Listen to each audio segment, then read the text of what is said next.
Good morning viewers. Welcome to Astro Intelligence videos. 2020 की आखिरी video में आप सबका तहे दिल से बहुत बहुत स्वागत है। साल आप सब जानते हैं बहुत कष्टों से गुजरा है। मन में ये आया कि जो आखिरी वीडियो होनी चाहिए वो कहीं ना कहीं ऐसी होनी चाहिए जो आपको सबको आने वाले 2020 में जो अच्छा आपके साथ घटित हो सकता है उस सबको वेलकम करने के लिए, उन सभी पॉजिटिव एनर्जीज को अपने अंदर इम्बाइब करने में हेल्पफुल हो। क्योंकि जैसा कहा जाता है कि रात के बाद जो सुबह का पीरियड होता है, तभी मैंने कहा गुड मॉर्निंग। सुबह का जो पीरियड होता है, सुबह का पीरियड आपके अंदर नई ऊर्जा, नई उमंग आपके अंदर लाने में सहाय होता है। आज की वीडियो में भी मेरा प्रयास यही होगा कि मैं आप में कुछ नई ऊर्जा आपको सेंड कर सकूं, आप में प्रेषित कर सकूं। दर्शकों, आज की वीडियो का टॉपिक आप समझ लें, वो क्या है कि किसी भी नक्षत्र को हम कैसे स्ट्रेंथन कर सकते हैं। आप सब किसी नक्षत्र में पैदा होते हो, यानी जो आपका राइजिंग नक्षत्र है।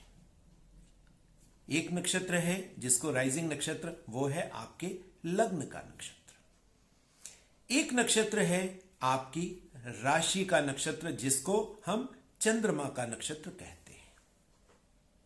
और तीसरा नक्षत्र है आपके सन यानी सूर्य का नक्षत्र, जिसमें आपकी आत्मिक ऊर्जा को बढ़ाने की बात हो सकती है।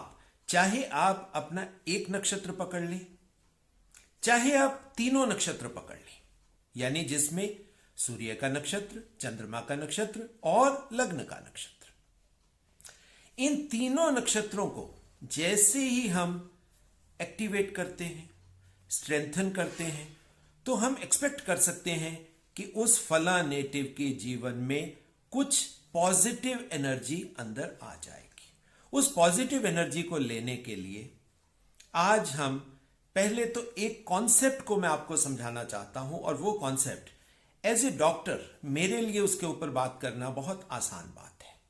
और वो है कि आप किसी भी चीज को स्ट्रेंथन कैसे करते हो। जब हम बात नक्षत्र की कर रहे हैं, नक्षत्र का मतलब क्या है? नक्षत्र वो है आपका, जिसमें आपकी बॉडी भी है, जिसमें आपका मनस यानी आपकी साइकोलॉजी भी है, और तीसरा उसमें आपका आत्मा भी है, यानी कि आत्मिक बल भी आप में होना चाहिए। कहीं ना कहीं ये जो बात हो रही है, ये कंपोजिट हेल्थ की बात हो रही है। और 2020 में कंपोजिट हेल्थ की बात करना सबसे ज्यादा रेलेवेंट बात है, क्योंकि कोरोना वायरस ने आपके हेल्थ के कॉन्सेप्ट्स को, आपने अपने हेल्थ के बारे में जो तैयारियां आपने करी हैं, उन सब का शीशा दिखा दिया। आप सबको अगर सीधे शब्दों में कहा जाए, आप सबको बिल्कुल नंगा कर दिया कि आपको समझ ही नहीं आई कि हमें हेल्थ को कैसे बचाना है। डेवलपमेंट के चक्कर में हमने इतना बुरा एनवायरनमेंट अपने अगल बगल बना लिया जिसमें बीमारियों को तो आना ही था। हर तरह की पॉल्यूशंस हमने क्रिएट करी, और वो हम ही हैं जो इन चीजों को क्रिएट करते हैं। चाहे आप साउंड पॉल्यूशन की बात कर लें, चाहे आप लाइट पॉल्यूशन की बात कर लें, चाहे आप वाटर पॉल्यूशन की बात कर लें, चाहे आप एयर पॉल्यूशन की बात कर लें, और यहां तक क्या, जो आपका फूड है, फूड पॉल्यूशन भी उसमें आ जाता है। अब आप बताइए, हर तरफ हमारे जो एनवायरनमेंट क्रिएट हुआ, वो एनवायरनमेंट पॉल्यूशन वाला एनवायरनमेंट है। और पॉल्यूशन वाले एनवायरनमेंट में हम कैसे अपने आप को हेल्दी रख सकते हैं? सबसे पहले आपको इस कॉन्सेप्ट को आपको समझना पड़ेगा। हेल्दी, जैसे एज ए डॉक्टर आप मेरे पास एज पेशेंट आओ, तो मैं क्या करूंगा? एक तरफ आपकी बीमारी को डाउन करने की कोशिश करूंगा, और दूसरी तरफ आपकी हेल्थ को बढ़ाने का प्रयास करूंगा, जिसमें मैं आपको मल्टीविटामिन्स दूंगा, आपकी इम्यूनिटी को बूस्ट करने की चीजें दूंगा, ताकि जैसे जैसे आपकी बीमारी डाउन जाए आपकी इम्यूनिटी अप हो जाए। और इसी को हम कहते हैं हेल्दी होना। मगर क्या सिर्फ आपको हेल्दी बनाकर आपको परमानेंटली हेल्दी रखा जा सकता है? क्योंकि आपकी इम्यूनिटी मान लिया थोड़ी सी बढ़ गई, मगर आप जो सांस ले रहे हैं, आप जो पानी पी रहे हैं, आप जो खाना खा रहे हैं, आपके अगल बगल जो पॉल्यूशन का इतना बड़ा दायरा बना हुआ है, क्या वो आपको हेल्दी रहने देगा? अब ये जो क्वेश्चन है, जब तक हमारे अगल बगल का वातावरण, हमारा एनवायरनमेंट हेल्दी नहीं होगा, तब तक हम उस कंपोजिट हेल्थ की बात नहीं कर सकते। उस composite health, complete health solution को समझने के लिए आपको अपने आप को तो हेल्दी रखना है, मगर अपने एनवायरनमेंट पे ज्यादा आपको फोकस करना है। और इस समय पूरी दुनिया में आप देखोगे कि एनवायरनमेंट हेल्थ की बात ज्यादा हो रही है, जिसमें हमें जो पानी मिले वो पॉल्यूशन फ्री मिले, एयर मिले पॉल्यूशन फ्री मिले, और जो बाकी चीजें भी हैं उसमें पॉल्यूशन ना हो, तभी हम हेल्थ की बात कर सकते हैं। अदरवाइज जैसे पहले वायरस आते थे, कभी फ्लू का वायरस आ गया, कभी HIV का वायरस आ गया, कभी डेंगू का वायरस आ गया, कभी चिकनगुनिया का वायरस आ गया, और अब कोरोना वायरस आ गया। और कोरोना वायरस आने के बाद भी हम कहां संभले, कहां हम में समझ आई? तभी आप देखो second wave, third wave, mutations. अब ये चीजें आपके साथ चलेंगी अगर आपने इस हेल्थ के या कंप्लीट हेल्थ के कॉन्सेप्ट को नहीं समझा, जिसमें हम एनवायरनमेंट की बात करते हैं। मगर आज की वीडियो, क्योंकि आपको सबको मालूम है कि मेरा जो दायरा होता है, जिसको हम अपना दायरा कहते हैं, वो दायरा हमेशा एस्ट्रोलॉजी का ही रहता है। सब्जेक्ट हम लाइफ से लेते हैं, मगर दायरा एस्ट्रोलॉजी का होता है। सो एस्ट्रोलॉजी में हमारा एनवायरनमेंट कहां है? नॉर्मली हो क्या रहा है आजकल? आप किसी भी एस्ट्रोलॉजर के पास जाइए, कोई भी बुक उठा के पढ़ लीजिए, आपको एक पर्टिकुलर प्लैनेट, एक पर्टिकुलर नक्षत्र को स्ट्रेंथन करने की बात तो कर दी जाती है। मगर जैसा मैंने कहा, आपको तो मैं हेल्दी कर दूंगा, मगर जिस एनवायरनमेंट में आप हो, तो वो हेल्थ आपकी कितने दिन सस्टेन करेगी? आप दोबारा बीमार हो जाओगे। सो अगर आपको अपने जीवन को कंप्लीटली हेल्दी और स्ट्रांग बनाना है, तो ये वीडियो आपके लिए बहुत इंपॉर्टेंट होगी। माइलस्टोन तो खैर ये वर्ड्स मैं यूज नहीं करता होता, क्योंकि ऐसी चीजें, माइलस्टोन नाम की कोई चीज नहीं होती, क्योंकि आज हम एक बात कर रहे हैं, कल को हम उससे आगे की बात भी करेंगे। सो वीडियो ये इंपॉर्टेंट होगी। आपको समझना होगा कि आपका एस्ट्रोलॉजिकल एनवायरनमेंट क्या है। और वो एस्ट्रोलॉजिकल एनवायरनमेंट, जैसा मैंने कहा, आप चाहे अपना असेंडेंट नक्षत्र ले लीजिए, चाहे आप अपना मून का नक्षत्र ले लीजिए, चाहे आप अपना सूर्य का नक्षत्र ले लीजिए, या आप तीनों नक्षत्रों को भी ले सकते हो।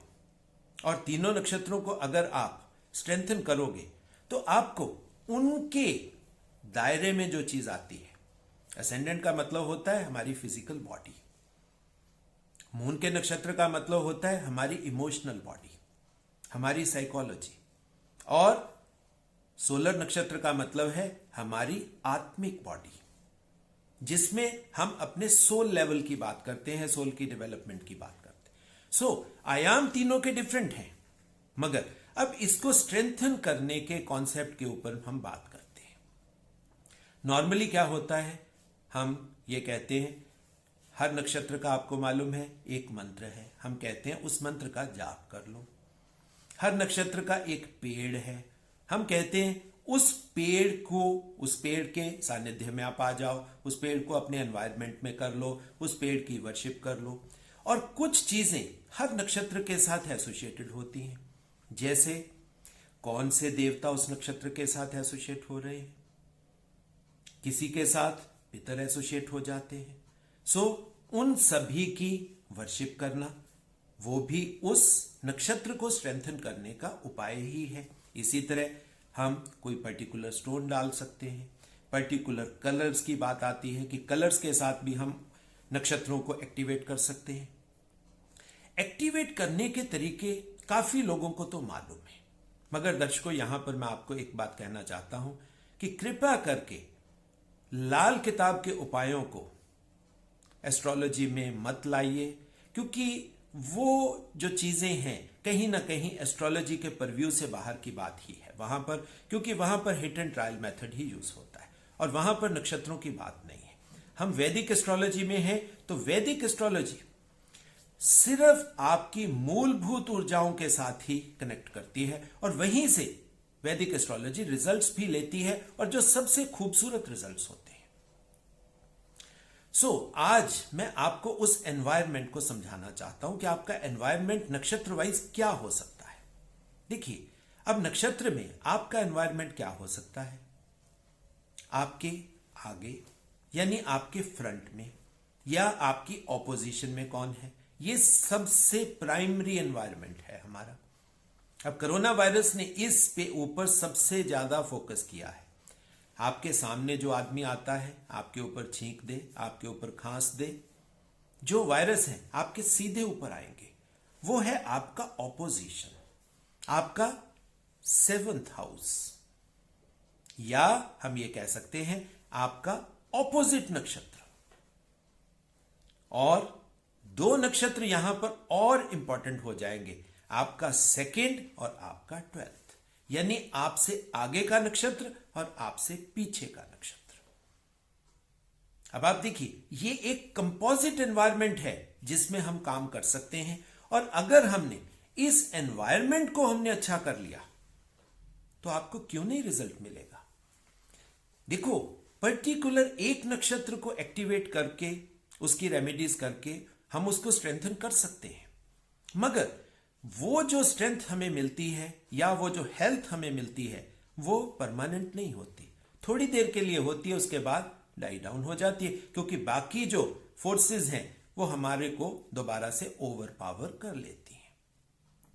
अब 7th के ऑपोजिशन के कॉन्सेप्ट को तो आप समझ ही गए, ये मैंने आपको समझा दिया कि आपके सामने आपके ऑपोजिट जो भी है वो कह सकते हैं कि वो आपका दुश्मन है। सबसे पहले आपको अपने दुश्मन के ऊपर या तो विजय प्राप्त करनी है या उस दुश्मन को अपना फ्रेंडली बना लेना है। देखिए, अब जब हम अपने ऑपोजिशन को जीतने के तरफ जाते हैं तो क्या होता है, हमारे अंदर की जितनी एनर्जी है वो भी तो यूज होती है।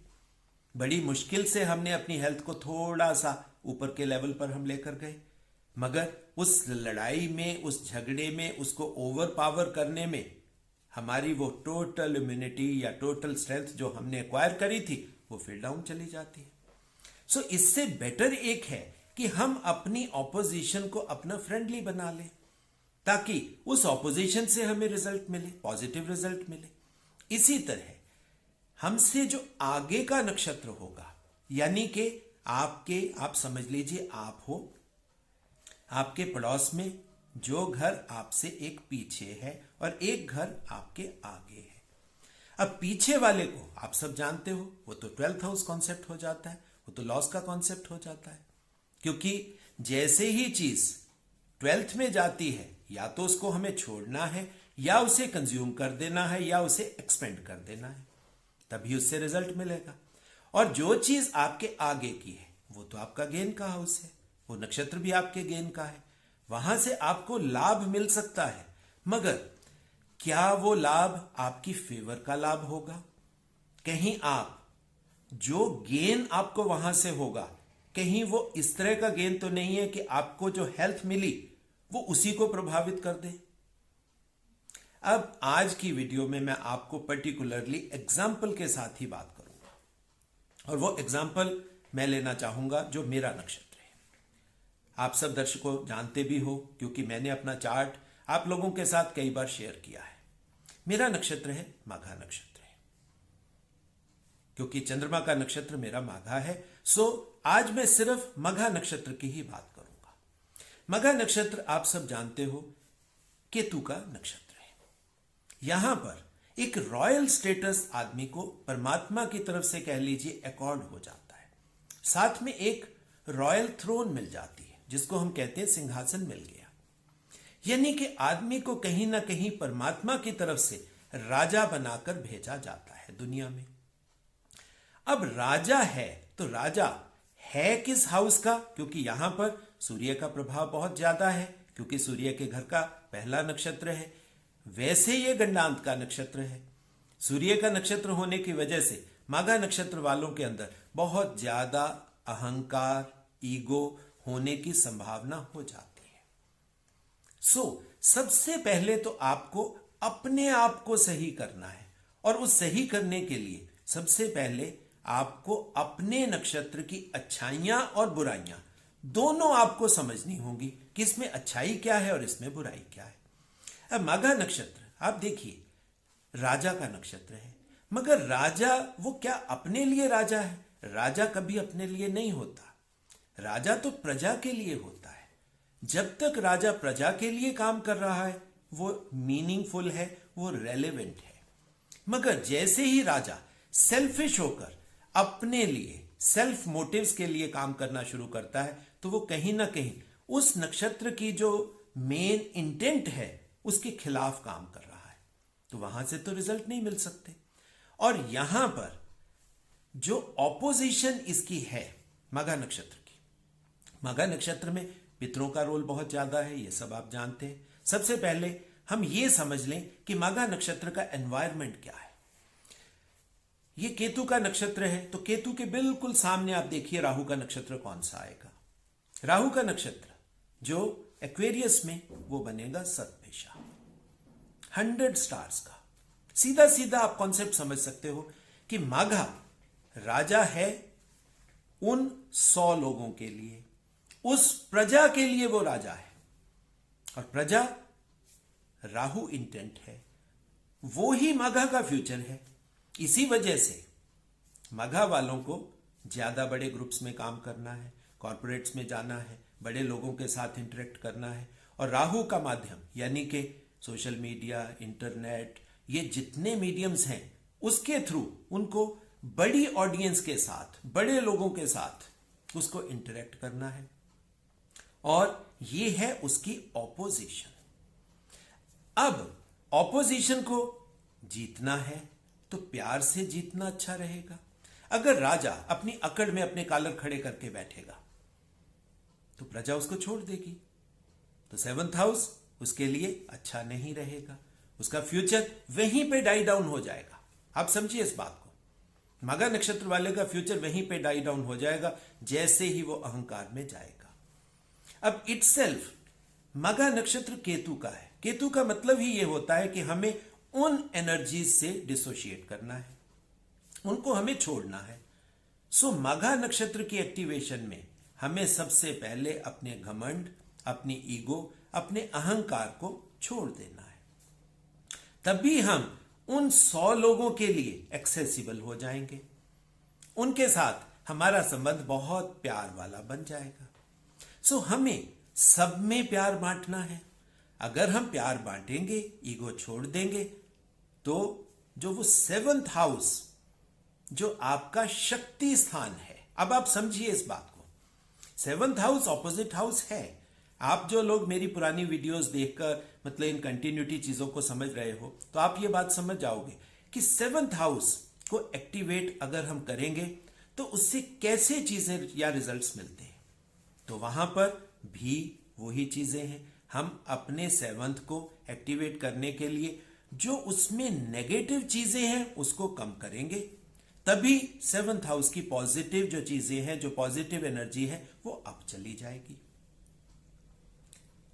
अब देखिए यहां पर, और वो ही आपका राहु है, और एक्वेरियस का राहु ये तो आपके लिए अनगिनत संभावनाएं, इनफाइनाइट पोटेंशियल आपके लिए खोल देता है, जिसमें मटेरियल वर्ल्ड की चीजें भी बहुत हैं, जिसमें पैसे से लेकर मतलब जो पैसे से रिलेटेड मटेरियल वर्ल्ड है, जिसको मैं माया का खेल कहता हूं। जितना मर्जी आप बड़ा माया का खेल खेल लीजिए, मगर उसी राहु में एक और पोटेंशियल है, वो है अमृत तक जाने का, क्योंकि एक्वेरियस कुंभ है, वो एक मटका कह लीजिए या वो कुंभ कह लीजिए जिसमें अमृत स्टोर्ड है।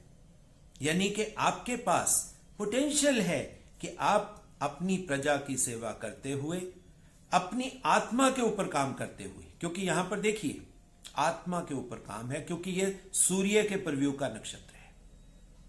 अपनी आत्मा या आत्मिक बल को आप उन्नत करते हुए आप उस संभावना तक पहुंच सकते हैं।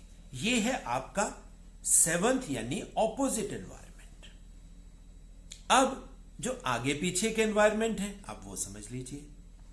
मघा से आगे वाला जो नक्षत्र है वो है पूर्व फाल्गुनी, वो इसके गेन का नक्षत्र है। अब पूर्व फाल्गुनी आप समझ सकते हो, layer making, comfort zone, sexual relations. अब देखिए ये क्या है कि उस टर्मोइल के बाद जब आपको सिंहासन मिल गया, अब आप अपनी लाइफ को एंजॉय करने के मूड में आ गए। अब देखिए यहां पर यही बात सबसे बड़ी प्रॉब्लम की होती है।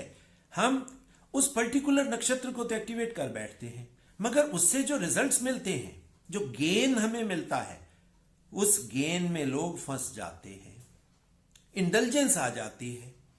किसी को औरत में रस आ गया, किसी को आराम करने में ही रस आ गया, क्योंकि पूर्व फाल्गुनी बेड है, पॉजिटिव एनवायरमेंट है, बड़ा खुशी का एनवायरमेंट है, आप उन चीजों को एंजॉय कर रहे हो। सो एंजॉयमेंट भी वहां पर आपके लिए एक लस्ट बन जाती है, और वो जो लस्ट है आपके सब किए कराए पर पानी फेर सकती है। अब हम बात करते हैं माघा से पीछे वाले नक्षत्र की। जैसा मैंने कहा था माघा गंडांत का नक्षत्र है, मगर यह गंडांत शुरू होता है उसके पिछले नक्षत्र यानी कि अश्लेषा से। अब अश्लेषा बुध का नक्षत्र है। अश्लेषा में आप देखिए विचारों का पॉइजन, टोटल नेगेटिविटी, वो ही नाग का पॉइजन, नाग के साथ। अगर हम अपने पिछले को नक्षत्र को यानी जो अश्लेषा है, उस अश्लेषा के पॉइजन को हम मघा में ना आने दें, कंट्रोल कर लें, उस नेगेटिविटी के जोन को अपने ऊपर आने ही ना दें, हालांकि उसकी ट्रेस आप में होगी, कोई नहीं बच सकता, क्योंकि आपकी वो जर्नी है। आत्मा की ये जो जर्नी होती है इसी तरह चलती है कि जो माघा नक्षत्र में पैदा हुआ उसमें ट्रेसेस अश्लेषा के तो होंगे, क्योंकि उसी लीनिएज को लेकर वो पैदा हुआ है। सो आपको अश्लेषा की नेगेटिविटी को आपको कंट्रोल करना है, अदरवाइज क्या होगा, आपके दिमाग में इतने नेगेटिव विचार भर जाएंगे वो आपको पॉजिटिविटी के रेल में आने ही नहीं देंगे। अब आप देखिए यहां पर ये बहुत इंपॉर्टेंट चीजें होती हैं कि हम कैसे इन चीजों को समझ सकते हैं। और ये सारी की सारी जितनी बातें मैं आपको बताता हूं ये अंडरस्टैंडिंग से चलता है। इसमें ऐसे कुछ नहीं है कि फला मंत्र जपोगे तभी होगा, मगर आपको अपने एनवायरनमेंट को पूरे हॉलिस्टिक अप्रोच से समझना होगा, जिसमें एक नक्षत्र आपका 7th है, एक नक्षत्र आपके आगे का है, एक नक्षत्र आपके पीछे का भी है। सो इन तीनों नक्षत्रों से आपका टोटल एनवायरनमेंट बनता है। सो आपको करना क्या है, आपको अपने नक्षत्र को तो पॉजिटिव बनाना ही है, और इसके साथ साथ अपने एनवायरनमेंट को भी पॉजिटिव बनाना है। तब भी आप जो पोटेंशियल लेकर पैदा हुए हो आप उन सभी कामों को कर पाओगे, वरना कभी आप 7th की ऑपोजिशन में फंस जाओगे, कभी आप 2nd की गेन में फंस जाओगे, और कभी 12th के लॉस में फंस जाओगे। तो दर्शकों देखिए ये नॉलेज है जिससे पूरी समझ विकसित होती है। और अगर हम सिर्फ माघा नक्षत्र की ही बात करते हैं तो माघा नक्षत्र में आप सब जानते हो राजाओं का नक्षत्र है। सो यहां पर राजसी कलर्स कौन से होते हैं, जिसमें व्हाइट आ जाता है, ऑरेंज आ जाता है, रेड आ जाता है, येलो आ जाता है, गोल्डन आ जाता है। ये कलर्स आप पहनिए, आपका नक्षत्र, आपकी एनर्जी एक्टिवेट होती है, एलिवेट होती है। फिर यहां जो पेड़ एसोसिएट होता है मघा नक्षत्र के साथ वो है बनियन ट्री, बरगद का पेड़। आप बरगद के पेड़ को आप अगर मतलब यानी कि उसके एनवायरनमेंट में आप रहोगे तो आपके लिए बेटर रिजल्ट है। इसी तरह मघा नक्षत्र का बीज मंत्र है ओम घम। ओम घम का आप जाप कर सकते हो। मघा नक्षत्र का संबंध पितरों से है। आप पितृ पूजा या पितृ तर्पण आप रेगुलर करो, अपने पितरों से कम्युनिकेशन एस्टेब्लिश करो, आपको बेनिफिट होगा। इसी तरह मघा नक्षत्र में जो देव एसोसिएटेड है वो ब्रह्मा है। हालांकि ब्रह्मा की पूजा तो होती नहीं, इंडिया जैसे इतनी बड़ी कंट्री में जहां आप देखोगे मंदिरों की भरमार है, मगर ब्रह्मा का तो एक ही मंदिर है। मगर यहां पर काली की और शिव की पूजा का महत्व बहुत ज्यादा है। आप काली पूजन करिए, आप शिव की पूजा करिए, आपको बेनिफिट होगा। ये जितनी चीजें मैंने आपको बताई हैं ये सिर्फ मघा नक्षत्र को एक्टिवेट कर, यानी कि इससे आपकी इम्यूनिटी रेज हो रही है, आपके एनवायरनमेंट को कोई फर्क नहीं पड़ रहा। अपने एनवायरनमेंट को जानने के लिए आपको शतभिषा के सारी चीजें कि वहां पर कौन सा बीज मंत्र अप्लाई होगा, वहां पर कौन से पेड़ का एनवायरनमेंट चाहिए, वहां पे हमें कौन से कलर डालने चाहिए।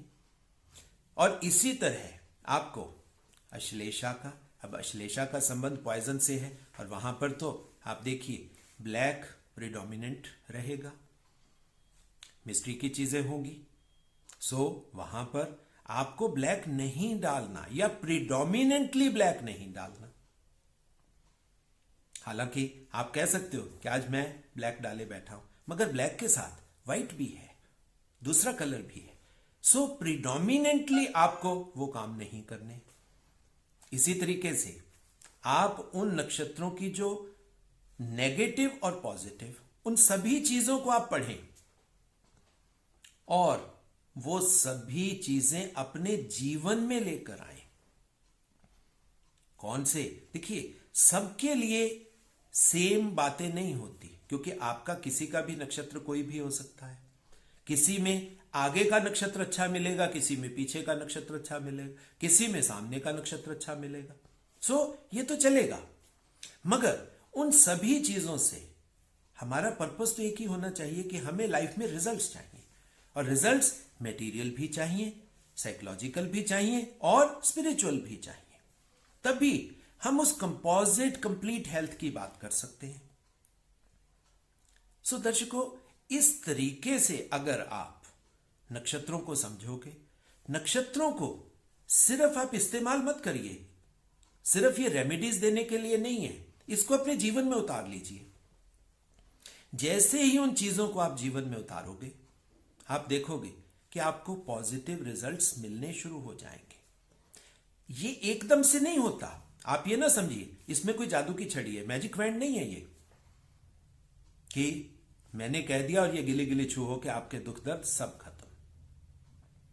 हां, किसी ने खेलना है वो इस तरीके से खेल सकता है कि जैसे ये 2020 का जिस दिन आखिरी दिन है 11:55 पे आप मैजिक वैंड घुमाइए कि लो जी आंखें बंद करिए और नया साल आपके सामने आ गया। वो तो ठीक है, मगर आप भी जानते हो वो सब माया का खेल है। एनर्जीज कंटिन्यूटी में चलती हैं, इसमें ब्रेक नहीं होता। आप पीछे क्या थे, पिछले जन्मों में क्या थे, आप क्या लेकर आए, और वही चीजें आपके साथ आगे जाएंगी। आगे की जर्नी भी आपकी वैसी।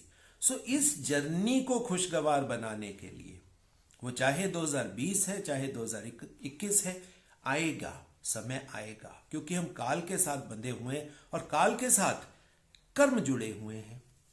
सो कर्म का बंधन भी है। सो अपने कर्मों को बढ़िया से बढ़िया बनाइए, नक्षत्रों की नॉलेज को अपनी लाइफ में डालकर। अगर आप उस तरह करोगे, आप देखोगे कि आपके रिजल्ट्स मैनीफोल्ड्स हो जाएंगे। ना आपको लस्ट में फंसना है, ना आपको नेगेटिविटीज को कैरी करना है, ना आपको ऑपोजिशन के साथ लड़ाई झगड़ा करना है, जिससे आपकी पीछे की, आपकी आगे की और आपकी सामने की, ये तीनों एनर्जीज आपके लिए फेवरेबल हो जाए। और वैदिक एस्ट्रोलॉजी में जो लोग हवन वगैरह करते हैं या जिनको मंत्रों की समझ है, आप देखिए मंत्रों में यही चीजें बार बार बोली जाती हैं कि हे परमात्मा, हम आपके सामने झुकते हैं, आपको नमन करते हैं, आपको वर्शिप करते हैं कि आप हमारे वातावरण को शुद्ध कीजिए और वातावरण के थ्रू हमें शक्ति प्रदान कीजिए। अब ये कहीं ना कहीं उस वैदिक एस्ट्रोलॉजी जो है, ये वो वैदिक नॉलेज के कॉन्सेप्ट से ही चल रही है। मगर आजकल हम आधी अधूरी नॉलेज लेकर छलांगे मारकर आगे जाने का प्रयास करते हैं, जिसमें 2 उपाय कर लिए एक चीज को करने के लिए, साथ में 1000 उपाय हम करते हैं अपने आप को डिस्ट्रॉय करने के, जिसमें ऐसा एनवायरनमेंट खराब कर लेते हैं अपना, पॉल्यूशन वाला एनवायरनमेंट। हम ये नहीं देखते हम अपने आप को स्ट्रांग कर रहे हैं मगर अपने एनवायरनमेंट को डिस्ट्रॉय कर रहे हैं। सो दर्शकों, 2020 या 2020 से पहले जो जो गलतियां हमसे हुई, अब गलतियों को खत्म तो धीरे धीरे ही किया जाएगा, मगर अपनी गलतियों की हम माफी तो मांग सकते हैं, परमात्मा के सामने झुक सकते हैं, अपनी ईगोस को छोड़ सकते हैं, अच्छे बनने का प्रयास कर सकते हैं। और ये भी हमें बिल्कुल करना चाहिए कि इस 2020 में हमारे मुंह से किसी के प्रति कोई बुरे शब्द निकले हों, हमसे जाने अनजाने में किसी का दिल दुखाया गया हो, उस सभी के लिए क्षमा प्रार्थी होना। देखिए, आप एक बार क्षमा प्रार्थी होकर देखिए, कितना आनंद आपकी लाइफ में आ जाएगा। सो दर्शकों, आखिरी ये वीडियो है 2020 की। इसमें मैं चाहता हूं कि मैं आपको उन चीजों का निचोड़ दे दूं जिससे 2021 आपके लिए भरपूर बढ़िया संभावनाएं लेकर आए और आप 2021 में वो सभी चीजें कर पाओ जो कहीं ना कहीं आपके दिल और दिमाग के किसी कोने में छुपी हुई हैं और जिसको करने में आपको कठिनाई महसूस होती है। सो दर्शकों, इसी आशा, विश्वास और बहुत बहुत आशीर्वाद और शुभकामनाओं के साथ मैं अपनी वाणी को विराम देता हूं। मगर उस विराम से पहले जो रिक्वेस्ट, जो निवेदन मैं हर वीडियो में करता हूं, वो मैं करूंगा कि ये एस्ट्रो इंटेलिजेंस आपका अपना चैनल है, वैदिक नॉलेज का चैनल है। इस चैनल को ज्यादा से ज्यादा शेयर करिए, ज्यादा से ज्यादा घरों तक पहुंचाइए, ताकि ऑथेंटिक वैदिक नॉलेज घर घर तक पहुंचे। और जो दर्शक मेरे साथ इस जर्नी में एसोसिएट होकर चलना चाहते हैं, रिसर्च में मेरे साथ आगे बढ़ना चाहते हैं, मेरे से एजुकेशन लेना चाहते हैं या मेरे से कंसल्टेशन लेना चाहते हैं, उन सभी के लिए मेरा एक ही कॉन्टैक्ट नंबर है और वो है 9881164480। उसी के माध्यम से दर्शकों आप मेरे साथ संपर्क स्थापित कर सकते हो। सो इस निवेदन के साथ ही दोबारा से 2021 की बहुत बहुत शुभकामनाओं के साथ मैं अपनी वाणी को विराम देता हूं। धन्यवाद दोस्तों।